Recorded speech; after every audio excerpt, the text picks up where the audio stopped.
Bonjour à tous, ici Manga Fan, on se retrouve aujourd'hui pour une nouvelle manga review. Aujourd'hui, si tu l'as lu, oublie pas de commenter, de liker et de mettre des pouces bleus et de t'abonner. On parle du tome 20 de Dr. Stone, publié chez Glénat, bien entendu. Un tome 20 qui fait une course, d'une certaine façon.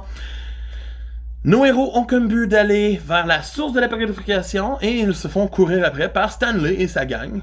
Donc, c'est une course maritime pendant que les autres vont trouver le secret de la pétrification et tout. Donc, tout le monde doit travailler ensemble d'une certaine façon, alliés, ennemis. Zeno va faire des révélations un petit peu.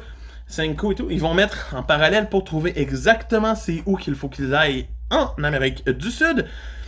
Ils vont partir, on va rencontrer des nouveaux personnages dans ce tome-ci. Une géographe du nom de Chelsea, qui va les rejoindre, et qui est vachement sympathique, totalement lunatique et totalement focusée sur la géographie.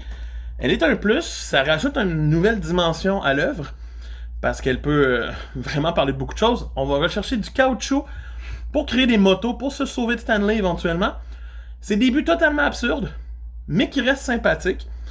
Les dessins sont magnifiques encore une fois, les idées sont bien mises en avant. On sent que c'est pas juste du « Ah ah, j'ai fait ça, pis ça a marché ». Non, il y a une pensée derrière qui pousse que tu te rends compte pourquoi ça a fonctionné. De les voir sur leur moto, c'est vachement sympathique et vachement bien fait.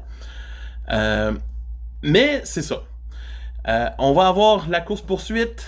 Il n'y a rien de plus. Et on a Joël qui va finir par arriver à la fin, qui est un jeune qui travaille dans les horloges, donc un horloger, et qui va percer à jour c'est quoi le mécanisme dysfonctionnel du Médusa. C'est des belles petites touches, ça rajoute quelque chose, c'est bien fait, c'est un très bon tome 20. Fait avancer l'intrigue tranquillement pas vite, on se rend en Amérique du Sud. Le prochain tome risque d'aller plus vite. Les prochains tomes vont accélérer le beat. Pour l'instant, ce tome-ci est très sympathique et se mérite une note de 7.5 sur 10. C'est mon grand fan qui vous dit. À plus. Bye!